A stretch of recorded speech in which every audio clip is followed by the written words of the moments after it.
Hey, thanks for listening to The Create Unknown. To unlock the extended, ad-free, full episode, sign up at patreon.com/thecreateunknown.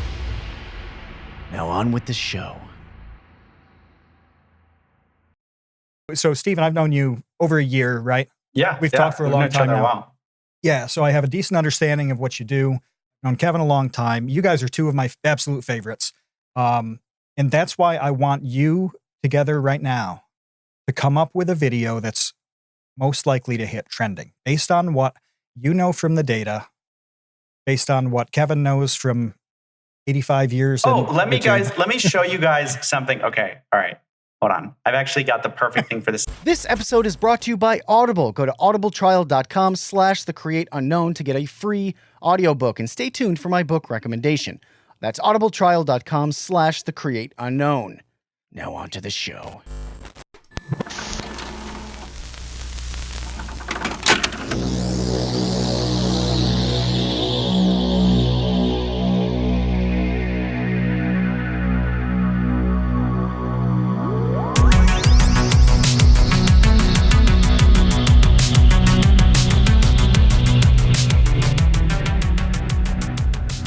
Hey, welcome to The Create Unknown. I am Kevin Lieber. With me, as always, is Matthew Tabor. And with us right now, beaming through the TV wall, is Coffee Break. Woo! Finally made it on The Create Unknown. I'm excited. Well, we're super excited to talk to you. You put out a video in May about the YouTube trending tab, which is something that I've been obsessed with for a long time, and was really excited to find somebody who was more, way more obsessed with it. a lot more, yeah. than I am. So kudos to you for that. And some other things I want to talk about are a few podcasts ago, Matt and I talked about your vaping and smoking video being suppressed. So like video suppression I want to get into. And you also did a video on kind of junk science and science replications, the science replication crisis. So there's a lot to get into, but I want to start with YouTube trending, because that's the thing that I think is super, super fishy. And Let's it's just put it something that way. that nobody had ever done before in the way that you did it. I mean, people talked about some of the patterns with trending, and it was just like, hey, does that really show what legitimate trending videos are on YouTube? And everybody realized, no, but that's as deep as it got. And then like that was surface level deep. And then you like drilled to the center of the earth on this. It was a difference between like digging a hole for a tree and like digging a well 10,000 feet down. So I think there's a lot to go into on that. Oh, for sure. And like the biggest thing, I mean, it's what you guys have already said, which is I felt like the conversation around that topic was full of a lot of intuition, which is like fine, and intuition's good. But ultimately, it felt like we were just all lacking any real concrete data, because YouTube doesn't really let any of that go public. And so I found this guy from the University of Glasgow, England, I think. Anyway, he did a bunch of data collection on it, and this data pile was just sort of sitting there. No one had really interpreted it, or at least on a YouTube level from a YouTuber perspective. And so when I saw that, I was like, okay, this is everything that I'm going to focus on for the next 2 months. Because I'm like, I want to know, is it rigged? I mean, it feels like all there are is like Jimmy Kimmel, CNN, all these like mainstream companies, but we just have no way of knowing. And at any time, someone can like sow that seed of like, well, maybe they just earned the spot. Maybe they did, So yeah, I was dying to get into that. And I think we found some pretty interesting things. So for the 7 people who have not seen this video, can you sum it up in 2 sentences? We'll put a link in the description so that, sure. I mean, anybody who's interested in this podcast, which is, generally about YouTube things and online media and all of that, anybody who's listening to this podcast needs to watch your video on this topic anyway. So we'll pop that in the description. But until they can get to watch it, can you give us a summary?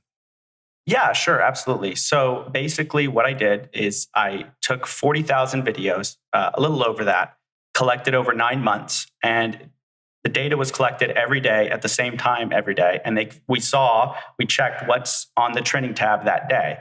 And then I took that gigantic Excel sheet. I classified all the data. Are these traditional media? Is this a creator? Is this music? Who is this?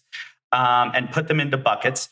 And then basically ran some analysis on it. And what we found was overwhelmingly YouTube preferentially puts mainstream media on the trending tab, suppresses controversial creators, and suppresses news sources that are not mainstream news sources. So even if a video is really popular, has a lot of views, is a substantial high-quality video, it may not make trending because it offends one of those little bits that you mentioned, whether it's a creator that they don't prefer, a topic that they don't, or a credibility, like broader credibility issue. Is that it? Yeah, that's exactly right. And it's kind of bizarre too, because you see the creators, some creators will trend with 10 million views, and, Jimmy Kimmel will trend with 500,000 views. And because of that lower bar that he has to get to trend, and by the way, these are not over different time scales. These are both like one day in, right? Okay. Like PewDiePie can have like 9 million views one day in, and he'll hit trending right then. And so we see him appear, and it takes him that threshold to get over like what you might consider the bar to get on trending. Whereas, Jimmy Kimmel, we see him trend like 50 times, 60 times over those 9 months, which is like twice a week, by the way, which is insane. But we see him trend with way lower views. So if you think about it just like as a hurdle, like everyone's sprinting and then they're like doing a hurdle. For creators, the bar's way higher on the view count than it is for mainstream content. Yeah. And I looking at it from YouTube's perspective, the question is why? Like why? Like first of all, it's clear, I think, well, there's been this underlying sentiment or feeling for a long time that YouTube was hand selecting or curating videos, personally as a company to put on the trending tab. The reason why is I would assume it's because they, to some degree, want this to be representative of here's what YouTube is, right? They don't want here's what YouTube is to be weird internet like Pew News videos or, like I guess H3 carrying around like a giant vape and dressed up in his like 420 Vape Nation gear. And my question kind of is why? Because it seems like it's got to be money driven, right? Like the advertisers, Johnson and Johnson and Heineken, see Pew News as being like, let me give you an example. This is a really good example. I can't go into too many details without like throwing something under the bus, but I had an instance recently. Man, how can I describe this? Do I know what this is? You do know what this is. Yeah, Okay. This just happened like last week. Oh, okay. Where Vsauce 2 was being pitched to work with someone or something. Okay? Sure. Just try to keep this as vague as possible. The best thing is, Stephen, I'm trying to figure this out in real time with you. Yeah. I'm trying to piece this together. You'll know exactly what I'm talking about. Kevin's being as vague as possible. I am. I don't want to get in trouble. But we'll just say the crux of this story is that this person was being pitched Vsauce 2 as someone to work with. They were given a video of mine as an example of like the type of content that they could be associated with. And their reaction to it was, this is like low budget crap that this guy just shot in his backyard. Like, this is really pathetic, basically, and cheap and not up to my standards. Why would I ever consider associating myself with this like backyard homemade DIY explainy guy? And So that was the reaction. are you saying that you didn't get the deal, sponsorship on this one? Oh, we'll see. It's pending. No. Yeah, I don't know what's going to come of that, but it doesn't sound good. I can see what you're saying though, where YouTube would want to promote YouTube in the broader public's eyes as highly polished, really great stuff when we know that sometimes the homebrew, the really basic, fun, natural, organic videos like that, like something in your backyard, is going to be absolutely the best content. But that's kind of an extension of what goes on trending and why. Stephen, do you think that thumb on the scales, which is it's probably even stronger than saying thumb on a scale, right? And I remember a long time ago, somebody said, "Hey, why don't you just rename it to staff picks if you're going to do it this way?" And we'd look at that and say, "Oh, okay," and nobody would have a problem with that. But it's one thing to make a video more popular by putting it on trending, but is that affecting content too? Is the thumb on the scales driving content in a direction where it's being altered? Like, does somebody like Kevin not make a video in his backyard next time because he wants to appeal to whatever YouTube values? Yeah, I mean, I think for sure it is. People are always, when you think of YouTube, how do you know what's popular, what's encouraged on the site? In a big way, trending is sort of YouTube's implicit stamp of approval of like, we want to see more of this. This is the best of our site. And so when content creators are either dismissed or like certain types of content are overwhelmingly rewarded on the trending tab, of course you're going to see more of that type of content. I think that's pretty obvious. And the other thing, to your point about YouTube, like having a staff picks versus trending, they sort of want to have their cake and eat it too. And you saw this with the rewind. Like YouTube Rewind, they wanted it to be on the one hand a reflection of everything that's popular on YouTube, but it was very clear that they also didn't want that, right? Like they wanted to very specifically pick the parts of YouTube that they liked and include that, and then leave everything else out and say, oh, you know what? We're not really going to pay any attention to that. Well, that's the trending tab, right? Like YouTube wants to be able to say, oh, this is actually what's popular on our site. This isn't just us saying it. This is actually popular. But at the same time, they want the fidelity of being able to be like, well, we don't want just anything going on the tree. We don't want it to be just a true reflection of whatever's popular. And I think them doing that and just the lack of transparency there is what gets people so frustrated about it. I think to your point, Matt, like if they just said it's staff picks, people would feel a lot better about it because it would feel like, okay, we already know what this is. But when you're just coming on the platform, you don't know anything. It seems like a bait and switch, sort of. Like it's like, oh, this is trending. But wait, it's actually kind of not. So yeah, that's sort of like my biggest bone to pick with YouTube. But actually, I don't think there should be a staff picks. I think YouTube was built to be a bottom-up site. Like it was built to surface. This is like my big frustration is what I see as a move of YouTube from being a bottom-up platform to being more like a publisher, like TV, where it's like things are selected to be popular.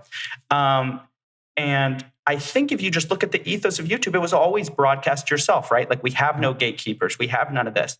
So unless YouTube's ready to make like a big shift of what they are, I think we should encourage them to be like, no, we don't want a staff picks. We want a trending tab. We actually want to know what's popular on our site. We want to celebrate the people who did the biggest video this week. So I agree that staff picks would be more transparent, but I hate that idea and I don't want to see that. One thing that you said, I want to highlight it because I think this is awesome conceptually that you matched up trending with rewind. And as you're talking about that, I'm thinking, is trending like a real-time live feed version all year long of what YouTube Rewind is? Yep. And it kind of seems that way based on everything that you're saying. Yeah. I mean, absolutely. And I would be remiss not to point out here that YouTube has promised to like change things and you know, we're going to change the balance of trending. We know it's like sort of like we've heard you guys, we know trending sucks. So I will say I've been the guy who gathered the data doesn't gather the data anymore, but I've started to gather my own data. So we will do a follow-up to see if they've actually kept their word on that. There's going to be a year. Trending 2.0 then. This is in the works? Yeah, because, you know, the trending tab has changed. I mean, I've seen PewDiePie on there a couple times now, which before he wouldn't even appear on the US trending tab where you saw it most curated. So You mentioned US, and that was one thing that I was really blown away by in your video, is making that distinction between what's trending in the United States and how organic and normal, I guess, it is in other countries.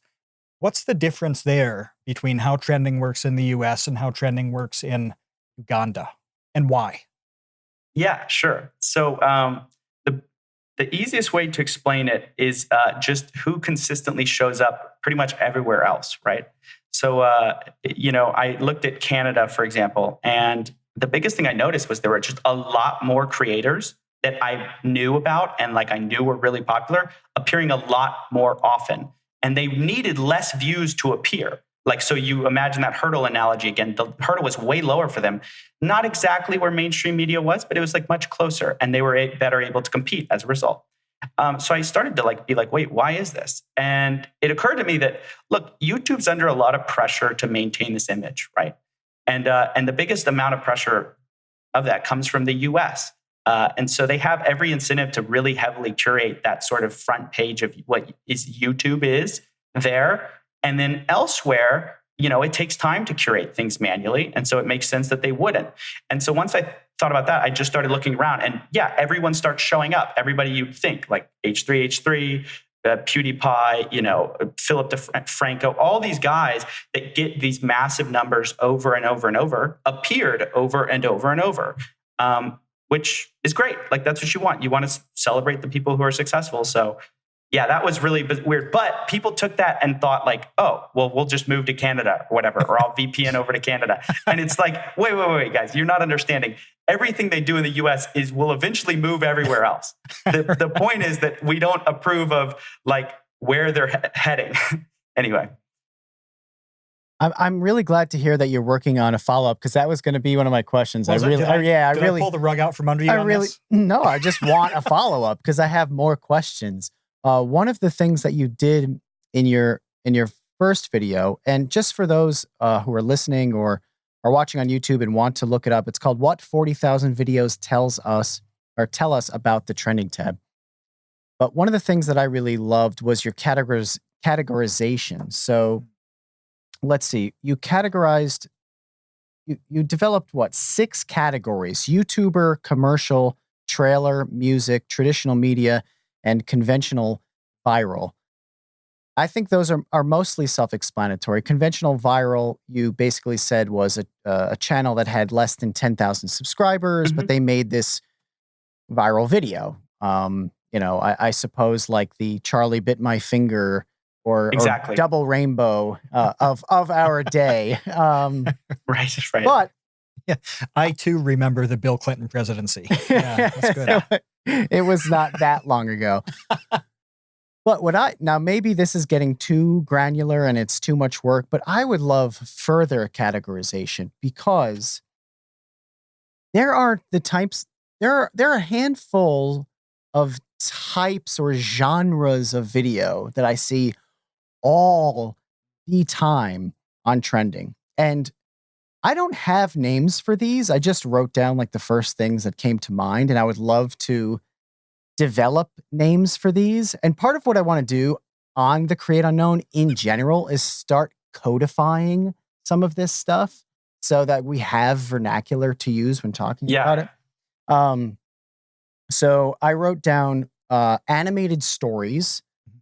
So that would be something like Story Booth or Odd One Out or Jaden Animation, I think probably fit into that category. Basically where you're animating a story, and whether it's like this content farm that's just pulling stories from Reddit and churning out animations in Russia, or it's like an original creator who spends a really long time, animating a story about their personal life. But that is a bucket to me. Okay, that's big enough to be a genre. Yeah, I see that all the time, like an animated story channel.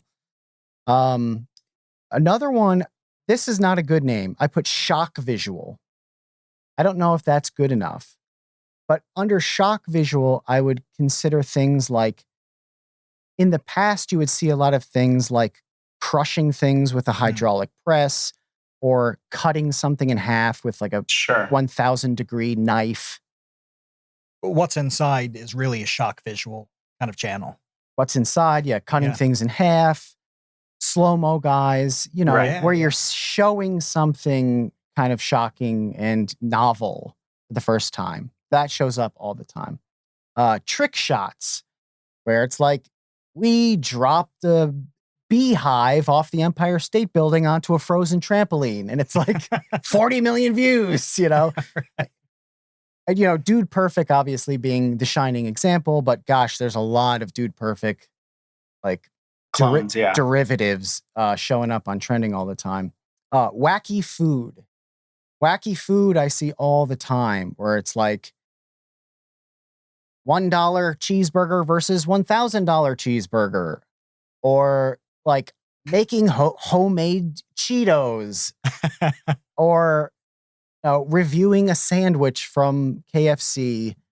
Trying to think of some other examples, but I have disdain for so many types of content you just described. I hate to say that, and keep that between us.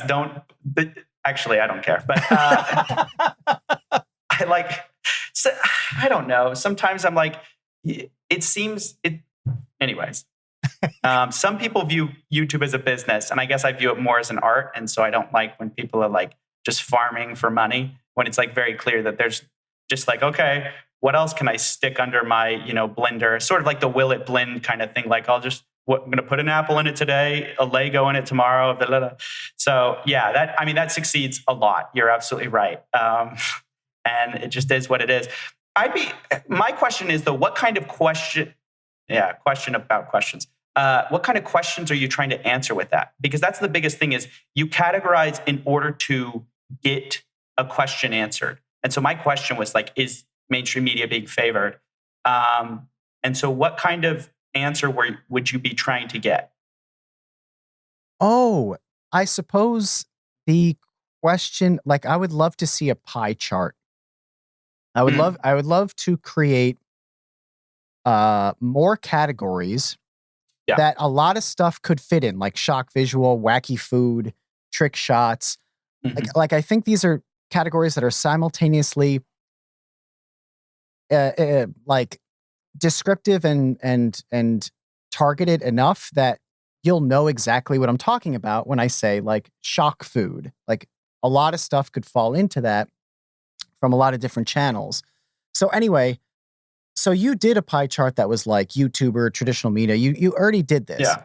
I want another one that goes that goes a little bit more specific into these buckets that I'm outlining that I see crop up all the time. Because here's my intuition is that there are like a dozen of these categories that just overwhelm the trending tab. Yeah. There's a dozen categories that represent like 95% of the trending tab. And then the other 5% is like something that doesn't fit into one of those buckets. But like those buckets, I think we could find are the majority of what you see on trending. Are you going to make a slice of this pie devoted to twerking videos? To twerking videos? No. Because they populate trending to an unreasonable degree, don't you think? Twerking music videos do.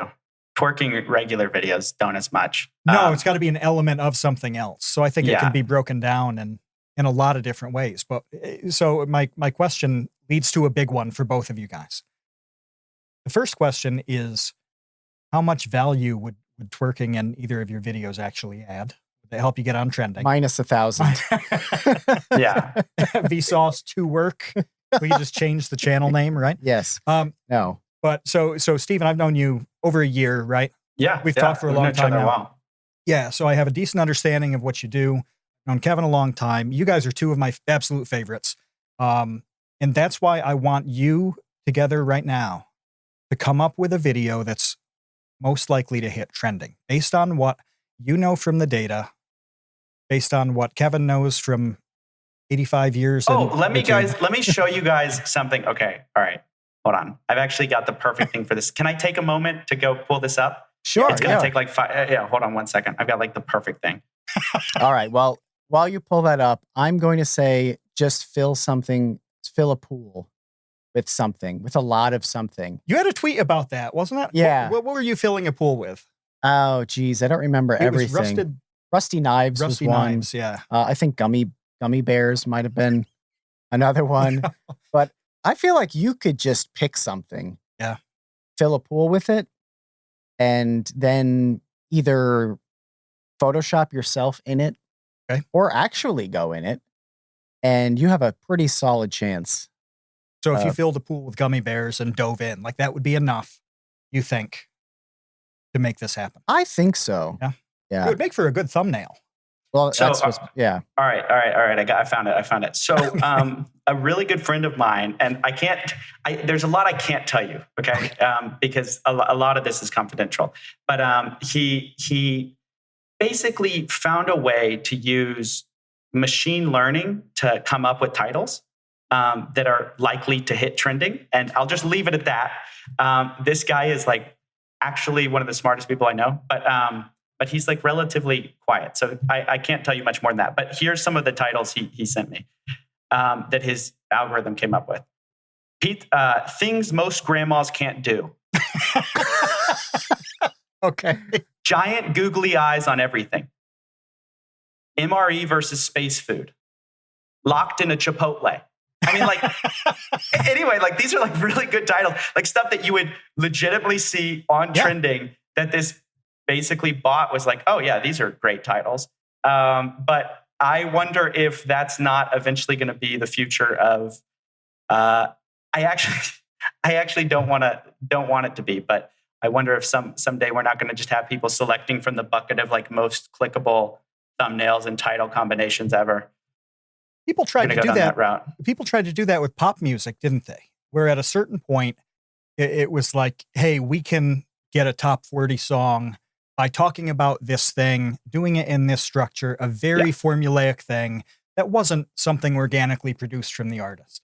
And it seems like there's been some success with that occasionally. You can manufacture a popular artist or a certain hit, but not too reliably. I mean, you can't just push the button and get a #1 single. So there's got to be a level of confidence in the ability for that something like the machine learning to pay off. But maybe machine learning is so much better than the human intuition is with something like pop songs that you're right, that somebody could just push a button, get a list of 10 topics that are likely to slam against trending, and then decide which one they want to make. I really want to know what the grandmas can't do. Yeah, what can a grandma not do? I know. That's definitely that and giant googly eyes on everything at like 100% going to the top. Like absolutely. When he sent me that, I was just like, oh man, what am I doing making educational videos? I should quit this, get your little bot and just start farming out these ridiculous videos. It's like the Ark of the Covenant. You have to like, you got to close that thing or else your face is going to melt. Like it's too pure, the algorithm title generator. Do you feel like after doing that kind of analysis on trending, you feel like you know a little too much, a little bit more than you should? Is there anything that you're uncomfortable knowing now that you didn't know when you started? Uncomfortable knowing now. Or that you wish you didn't know? I wish that I'm glad I know. Like I don't want to be ignorant, but I'm unhappy to the extent that things like trending are curated without people's knowledge. Nothing YouTube says implies that they're like, they say that like we want it to be widely entertaining or whatever, but that doesn't mean anything. So there's nothing that they've really said publicly that would make you think, oh yeah, they're actually handpicking for like mainstream artists, mainstream this, mainstream that. And so I wish they wouldn't do that. And I also wonder how much of search and recommended will become like that or is already like that. Like one thing I've noticed is that YouTube seems to have a preferred list of news sources that anytime you search something, they will rank higher than basically anything. They will have like 130 views or something like that. Nobody cares. And they will be ranked higher than like a 200,000 viewed video from some, popular YouTuber. And so, we see these things showing up over and over again. And yeah, I'm not happy with it, but I think that it's better that it's out there. You know what I mean? Because then the biggest thing I think is YouTubers need a seat at the table. We have so little power right now and sway with YouTube, and it's so frustrating that YouTubers need basically a way to start, having a say. I don't know.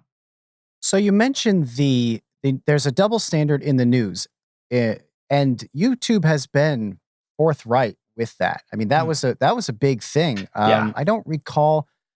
Maybe it was when there was some conspiracy theory, and forgive me for forgetting which one it was, but it might have been during the Parkland shooting, where some conspiracy theory made YouTube kind of flip a switch on like crushing. That was Alex Jones going nuts, wasn't it? When he was really pushing. There was something about Sandy Hook and Parkland. I think Parkland was there was something with Parkland involving what is it called? Gosh, I wish I could remember. But where you have like a fake person at a tragedy. Crisis acting. Crisis acting. Yeah, that's what it was. yeah. So there was something about this crisis actor conspiracy that YouTube flipped out about because I believe one of them showed up on trending. One of the crisis actor conspiracies. And after that, all of a sudden it was like, ooh, we're not going to let that happen again. And since then, what you spoke about is absolutely correct. And I think that they were really vocal about that, where it's like from now on, when you search a thing, CNN and MSNBC and AP and Fox News or whatever is going to surface. And all of this other stuff is going to be like kind of way below that. So that definitely exists, that sort of double standard-ish thing. What I wanted to ask you about, though, is I've noticed another one where, well, in your video, you mentioned like late night talk show hosts being able to get away with using language that YouTubers can't. But how about music videos where on trending, you can see a video that's like practically R-rated, like oh my gosh, like I'm not trying to be a prude or anything. I get it. But it's like there's a lot of swearing. There's the people are pretty much naked. It's like you could go down the laundry list of things that it's like this would if it wasn't a music video, this would never. Oh my gosh.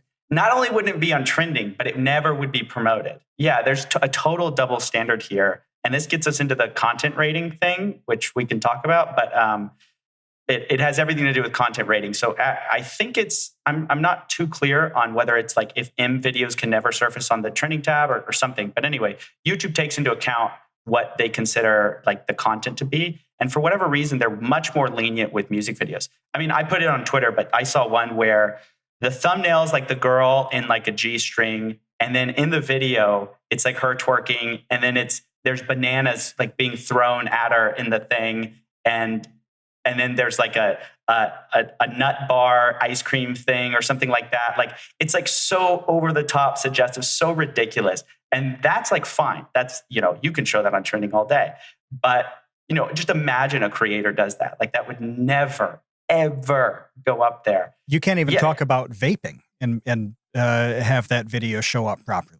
And it just won't show up. I mean, it's not even just on trending. It won't even show up. But it has something to do with the content ratings. Like that's something that I feel like not enough people know about, not enough people talk about. I think it's more important than demonetization at this point.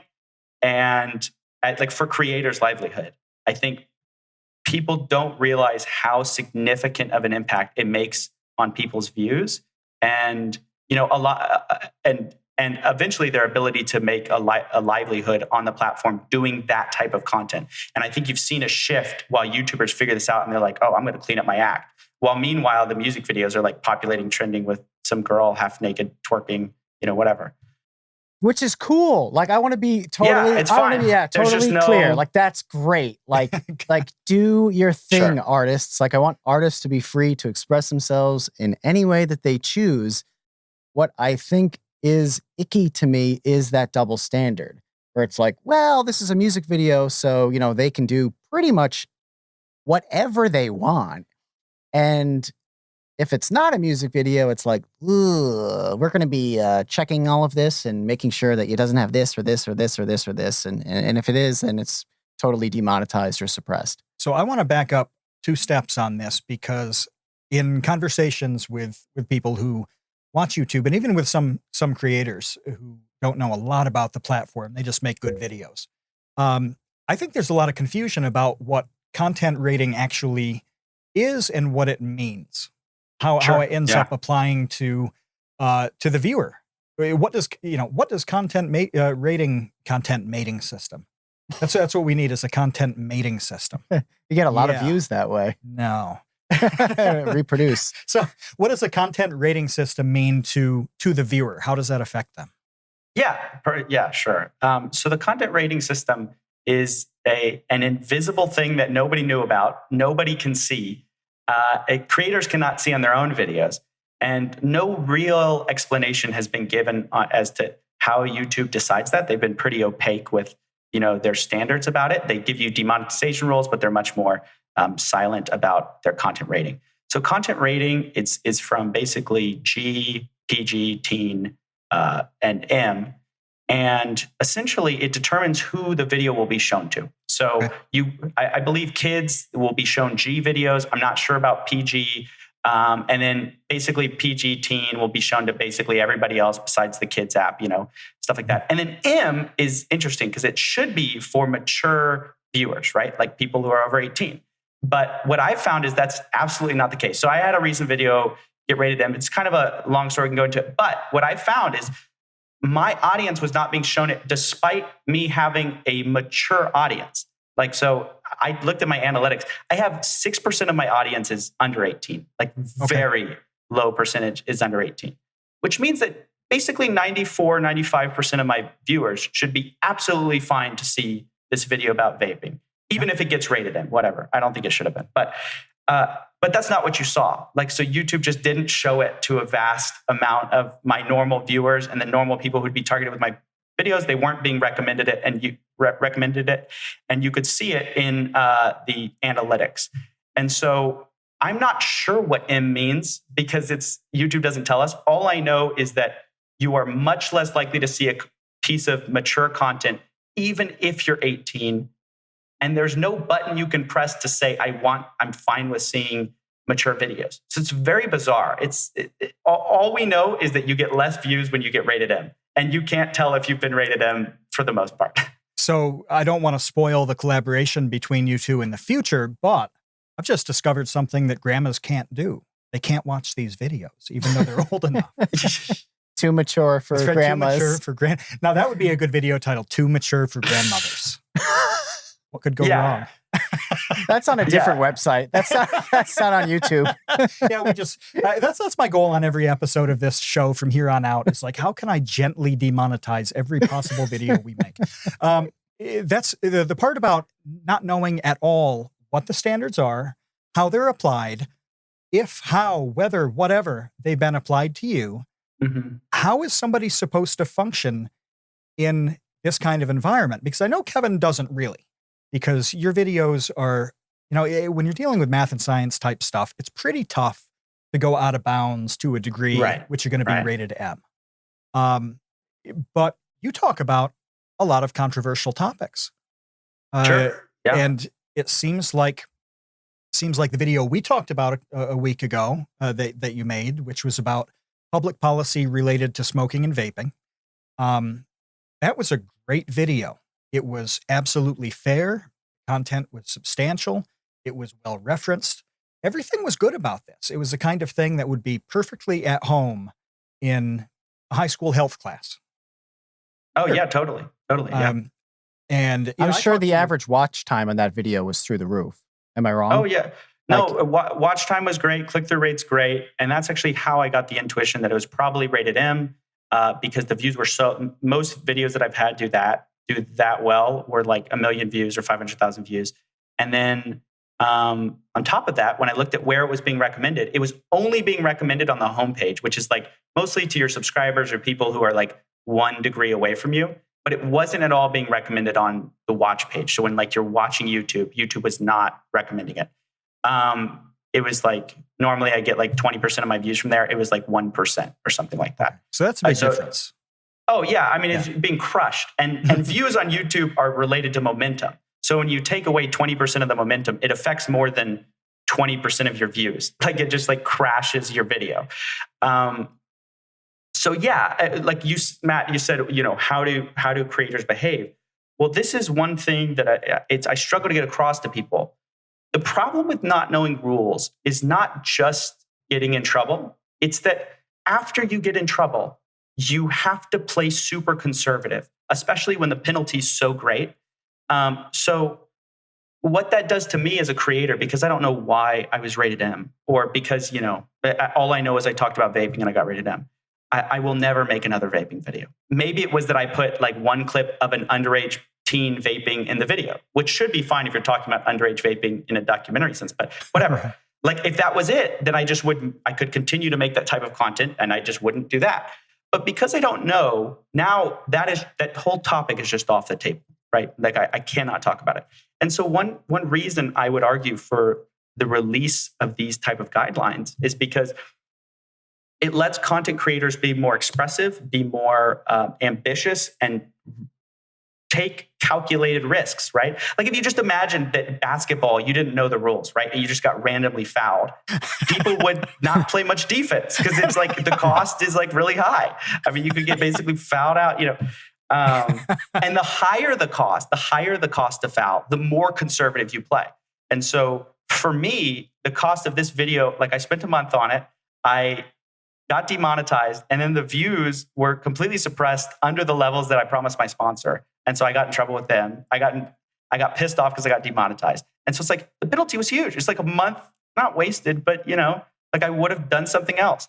And so, yeah, I mean, it has huge implications to what people will see in the future, because it's not just about me. It's about all the creators who are making this type of content being punished, and they just slowly stop doing it.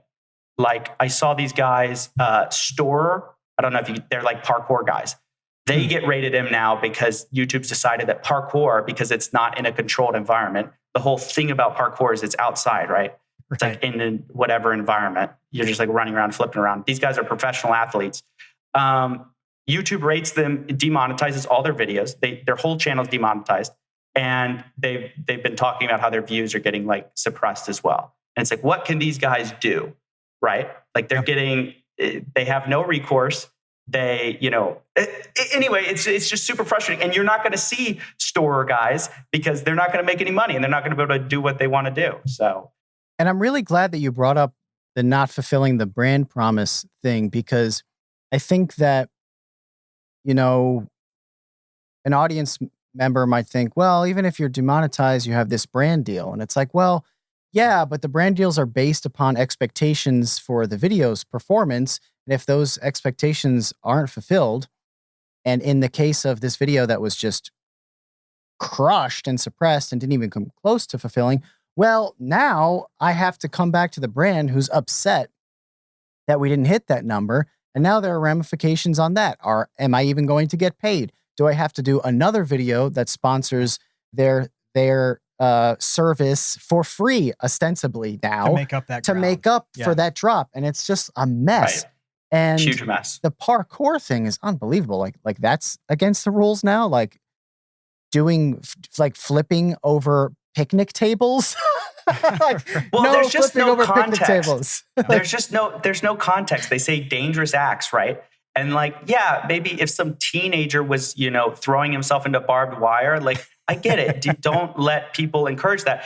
But you can see when you're watching a professional athlete channel, a group of professional athletes, you don't think, oh, I'm going to go do that. This is what these guys do. I'm not an idiot. I'm not going to, and I think they even say don't do this at home, but that's not enough because there's not context. It's just, do you fall into this bucket? Yes or no?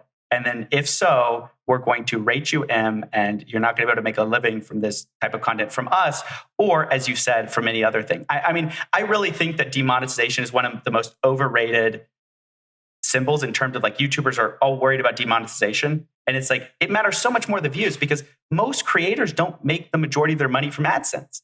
It's like you get a video demonetized. Okay, that sucks. But it's more, if you still have millions of views, you're going to do just fine. But if you get your views suppressed, then it doesn't matter if you're making the bad AdSense. You're not going to be able to make a living on the sponsors.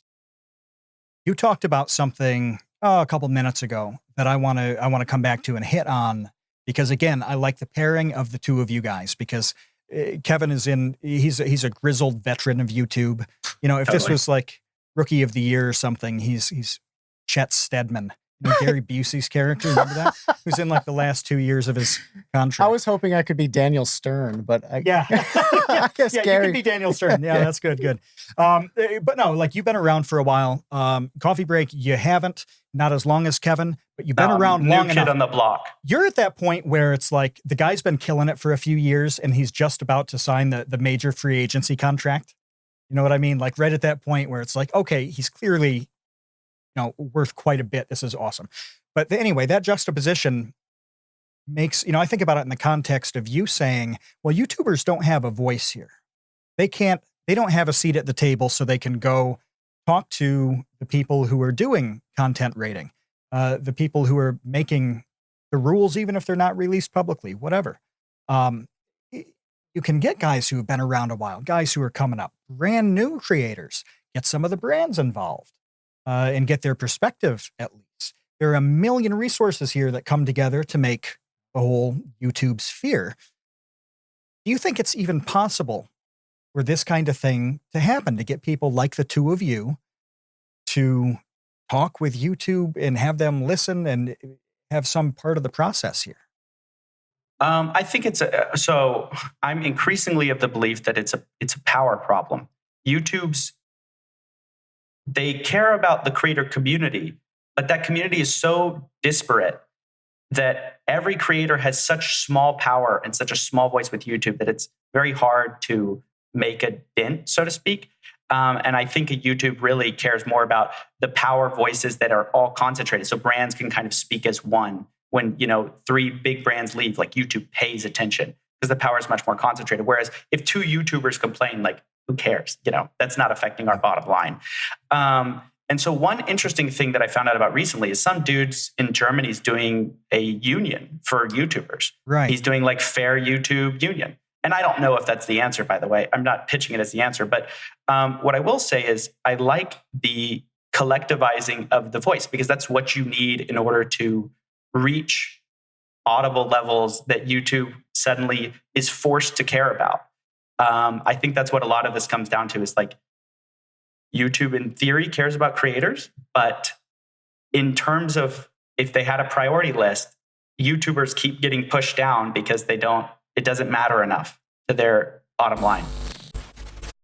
People often come up to me on the street and they say, "What's your favorite book?" And I'm like, "Whoa, I don't even know you." And they're like, "Tell me now." And I'm like, "Okay, don't beat me up, stranger." It's really weird to approach somebody that you don't know so aggressively and kind of like hinting at violence just because you want to know what their favorite book is. But I'll tell you, because I want to not get beat up. The answer is A Confederacy of Dunces. See this?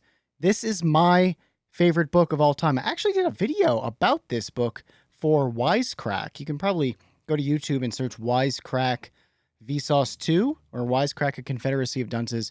And you'll hear me kind of go into depth about why this is my favorite book. So you should check that out. But you should really, more than anything, listen to this book. If you go to audibletrial.com/thecreateunknown, you can get this book and listen to it for free. You get a 30-day free trial, cancel anytime, no questions asked. And look, my wife recently actually got me a shirt. This shirt, Paradise Vendors Inc. If you read A Confederacy of Dunces, you will know all about hot dogs.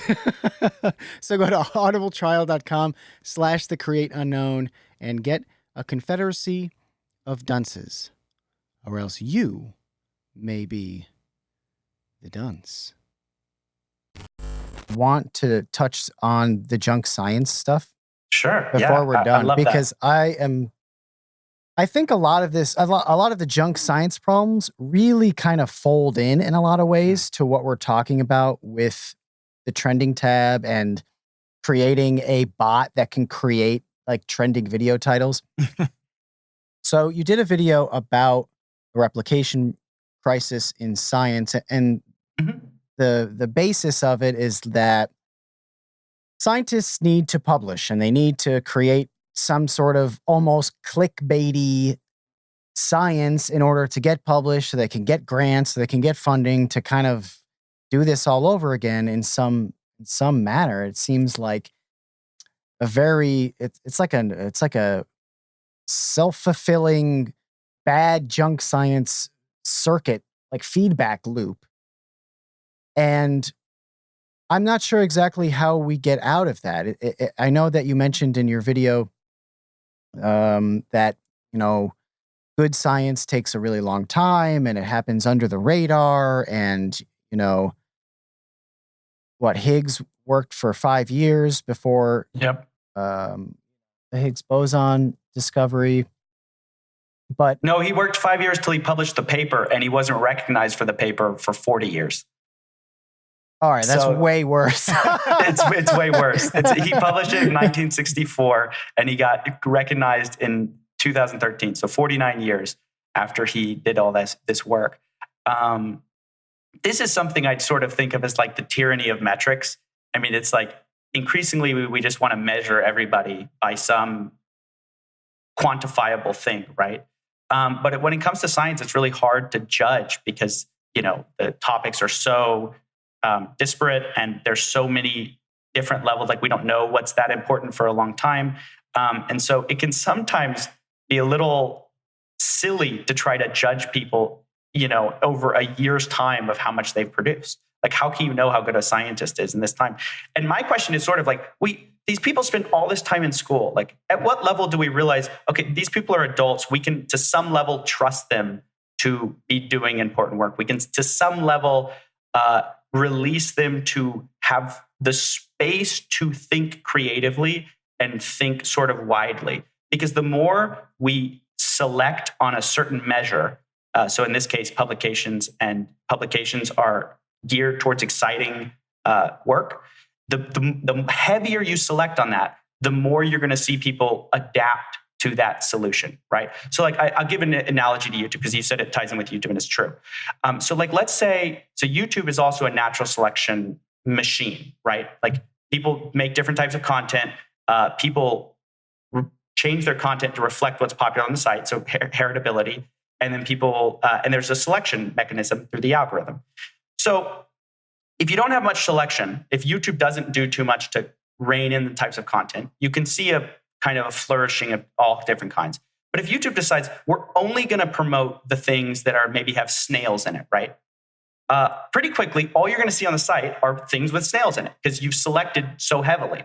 And so this is what you see in science. Like we select so heavily on very specific measures that we see just this flood of kind of garbage. And for me as a researcher, I don't know about you, Kevin, but like the reason I made a video about pop science in this video is because I can't help it. I'm like researching and my research is like crumbling beneath me.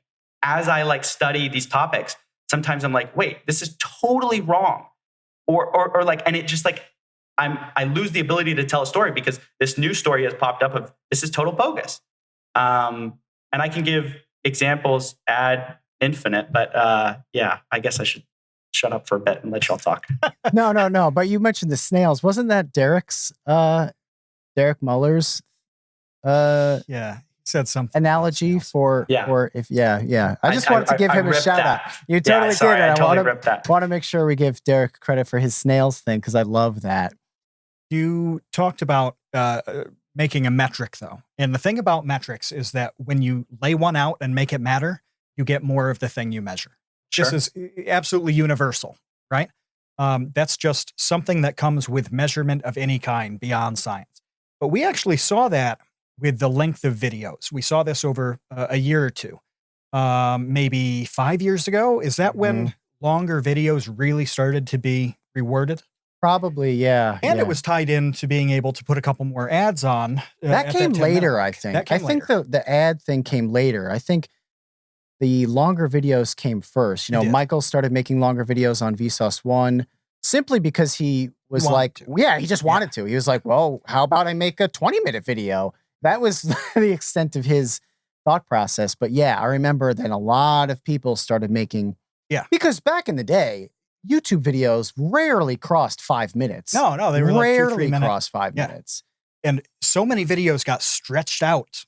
When that started to happen, then it's like a rule. Like, we got to make 10-minute videos now. And my honestly, favorite type of, or the funniest thing to me is like when there's a topic, there's so many topics on YouTube, and you mentioned them they tend to trend a lot, that could be done in 10 seconds or maybe 30 seconds. Like what's inside? Like there's only one thing. You just cut it. It's open. Everyone sees what it is. And these videos have a formula to them, which is like hilarious to me when I see it over and over and over.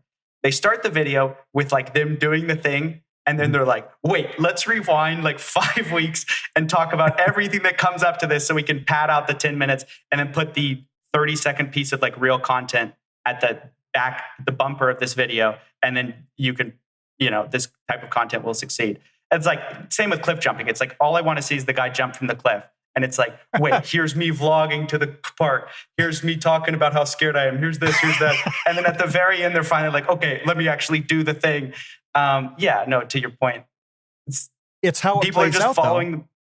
Yeah, they've got this metric, and it actually affects the product. We're not hating on Dan and Lincoln, though. We've mentioned What's Inside twice now, and I just want to make sure. Oh, yeah, they're great. They're great. Dan. But what you're saying, though, is that you really, whatever the video is, and we get these comments on Vsauce, too, a lot of people just want the payoff. They don't want all of the stuff that leads to the payoff.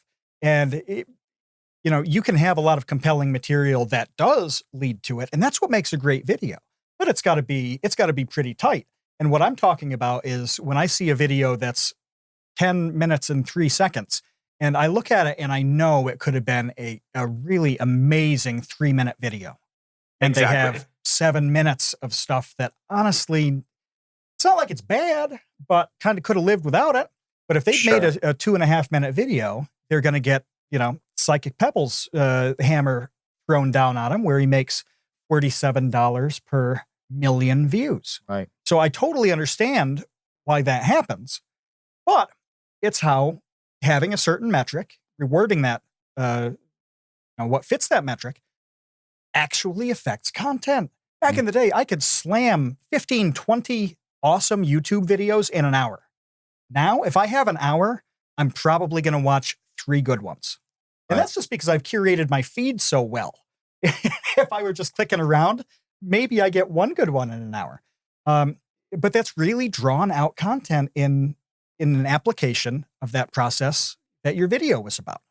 Yeah, and there's good, like you said, I just want to reiterate too, there are very good examples of this. Like Mark Rober, he does like very, visual things, but then he backs up and does the science behind it. That's great. I mean, there's good reasons to pad a video. I was talking specifically about some of the more cynical, where it's very obvious, that, like you said, Matt, like they don't have 10 minutes of content, but they're for the algorithm. There's somebody I'm comfortable throwing under the bus here. And if there's fallout, you can deal with it. I don't care. Go for it. But there was a content cop by Mr. iDubbbz, where he talked about Rice Gum doing this. And there was something like 3 minutes of like a Windows loading screen at the end of one of the videos that would put it over the 10-minute mark. And he called that out, just saying, like, look, if you're at 9 minutes and 41 seconds, like, come on, man, by all means, draw something out and go over the finish line. But there was a case where he was way, way before it, and then it did something that gamed the system. If I've offended the one Rice Gum fan who listens to the Create Unknown, join our Discord and complain about it, because I want to hear that story. But yeah, it's an egregious kind of abuse of it. That never would have happened if having a 10-minute video didn't matter so much in this weird conceptual way. I mean, absolutely. Absolutely. It's the weirdness of chasing metrics. And I really sympathize with something y'all brought up, Derek Muller, Veritasium.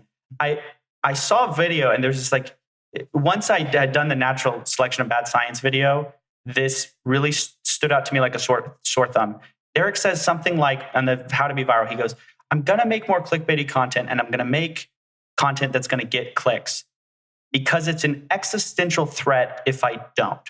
He goes, if I don't do it, somebody else will.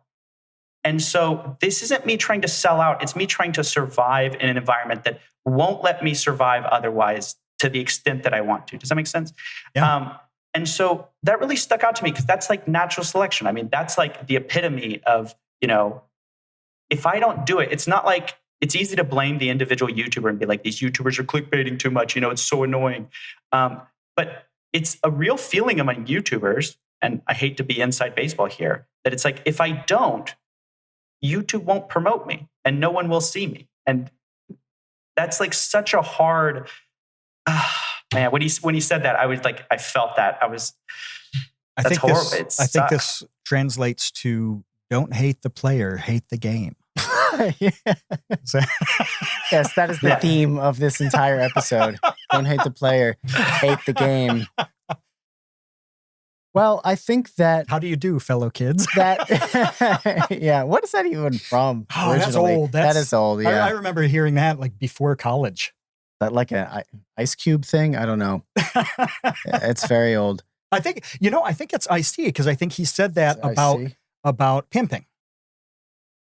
I think he said, like he was talking about running that sort of enterprise. Yes. And don't hate the player. No, that makes a lot more sense. I think a lot of what we've touched on, though, the answer might just be Patreon-like models where you have a fan base that can help support the content that you're making.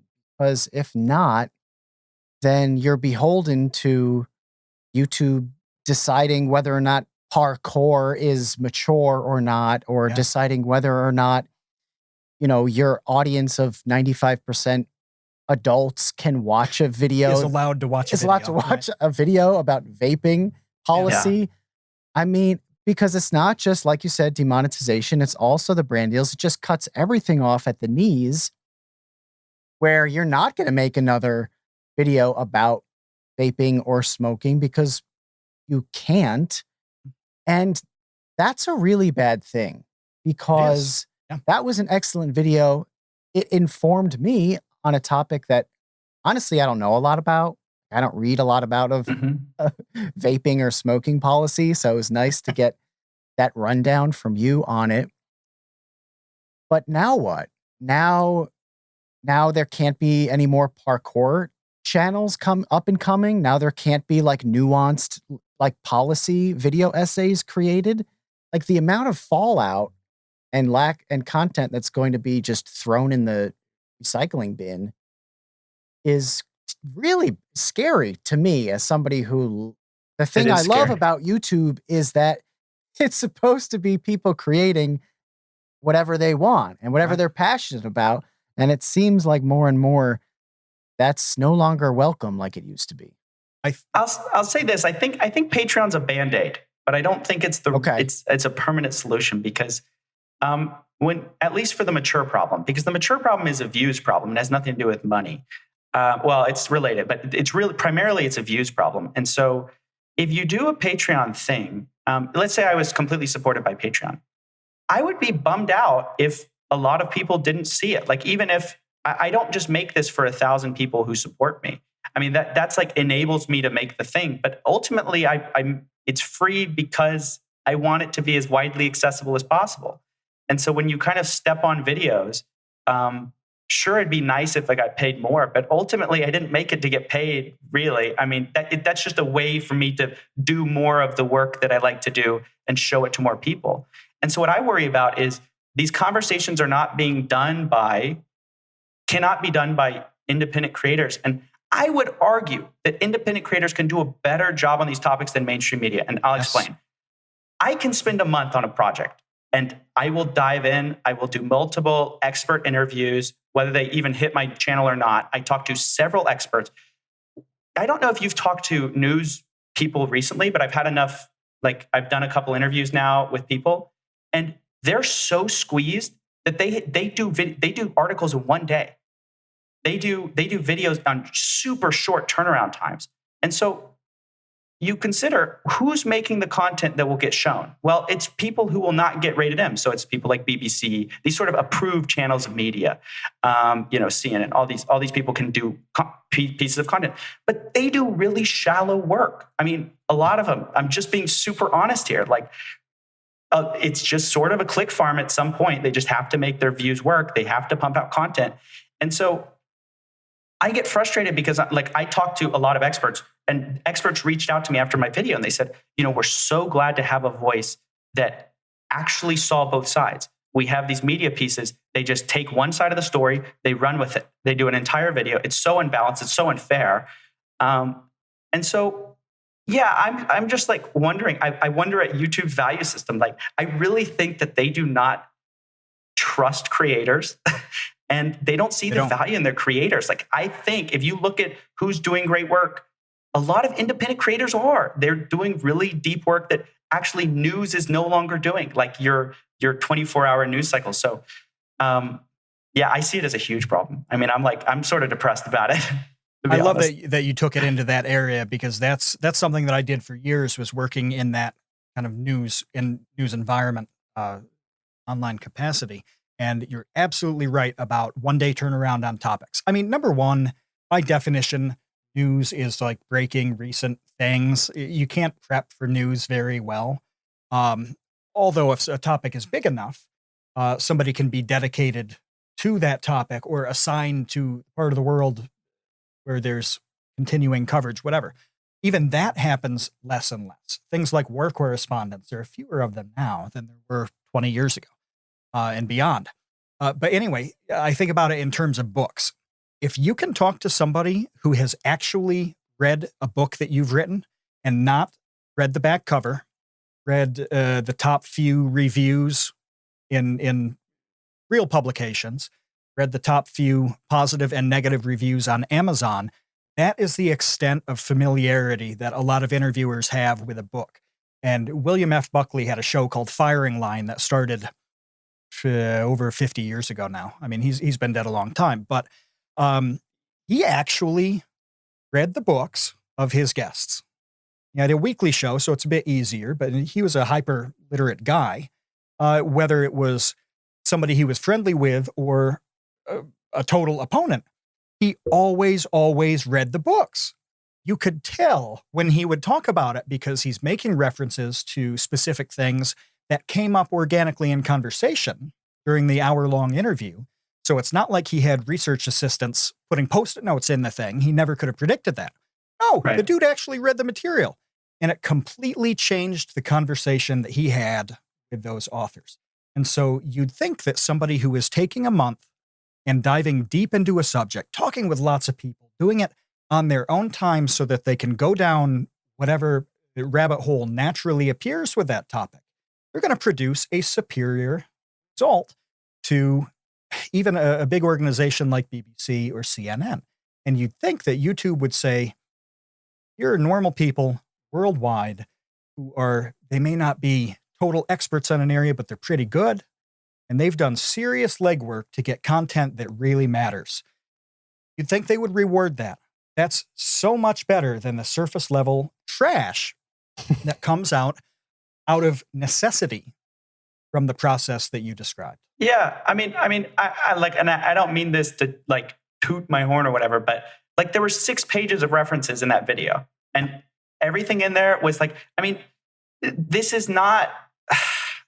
I just get really frustrated because it's like there's sort of this old guard that is just tacitly thought of as quality, at least from, and you would think that YouTube would know better because they actually have the new creators in who are, doing a lot of the good work.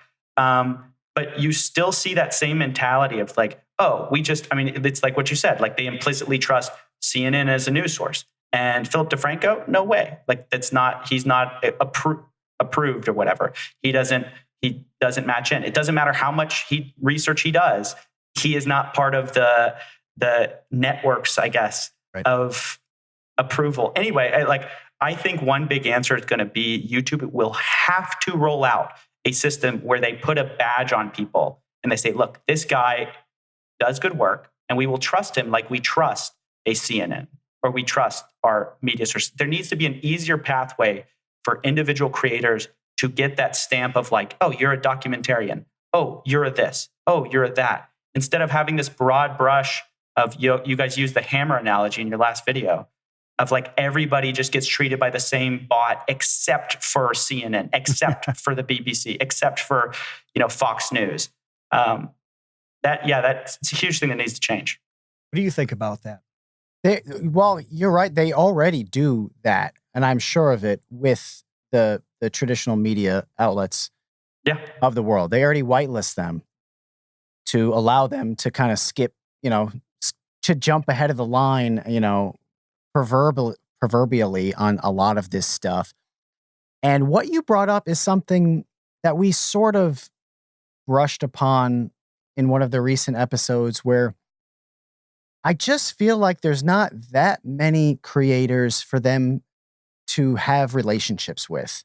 Meaning like how many creators are at the level of Coffee Break or Vsauce 2 or whatever, where it's like at some point you've established some level of credibility here of like the type of content that you make, the longevity that you have, and the consistency of it, where it's like, what is that pool? 10,000?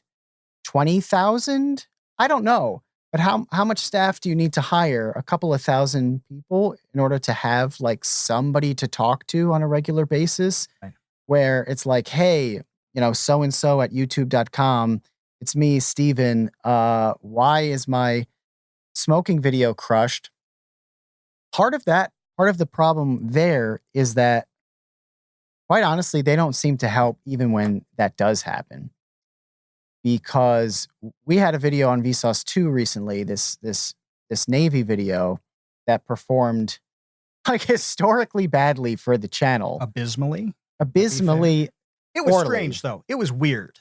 This isn't like just the lowest kind of thing. It was instead of having one of the worst times like in the 100-meter dash that you've ever had. No, this is like the one time you ran the 100-meter dash like hauling a wheelbarrow full of lead. Yeah. So it was like Usain Bolt different, like rolling along the track instead of running. It's like, Usain, like, stand up, dude. Like, why are you rolling? And he's like, I don't know. This time I decided to roll. Like, that's what it was like. It was something significantly off about that video. And like with yours on vaping. You're looking at all the metrics on this where it's watch time, it's retention, it's all of this. The comments, reading everyone, people are on board with this video. They like it. There's nothing funny about it. It's all adding up properly, but there were no answers. But there were no answers. Like I did have conversations and there were no answers. So, it's not. Wait, you talked to people at YouTube and what did they say?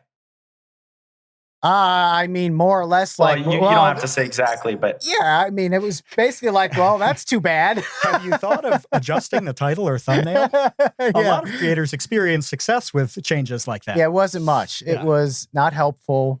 And I shouldn't imply that they weren't trying to help. Right. But I feel like their arms are tied a lot on a lot of this stuff too, because they're just one of however many thousands of employees that work at YouTube. And, what are they going to do? Like, they're not going to be able to just flick some switch and all of a sudden your video gets 10 times the amount of views it was. They're not going to help Usain Bolt stand up and start running. Like, he's just going to keep rolling either way. There's a slider that does a view flow for every single video on YouTube. And so they go into the back room and slide that up when you complain. That's exactly how it happens. They just turn the knob. They just turn the views knob. Oh, your view knob is at 1.5. We're sorry about that. Somebody must have bumped it. We'll crank it to 9 for a few hours. Look, go ahead. I want to continue the conversation on the other side of the wormhole. We're going a little long here. Are we? Sure. So we're going to go through the wormhole.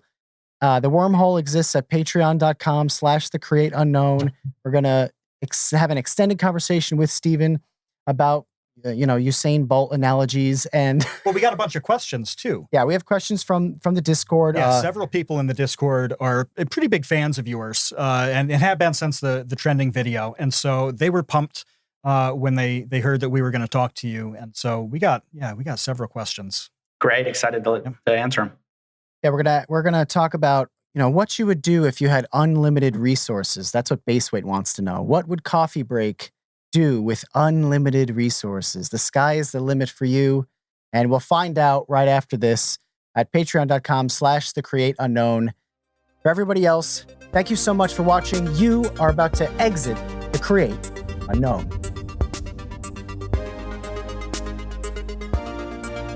Thanks for listening to The Create Unknown. There's more episode waiting for you, but to keep listening, sign up at patreon.com/thecreateunknown.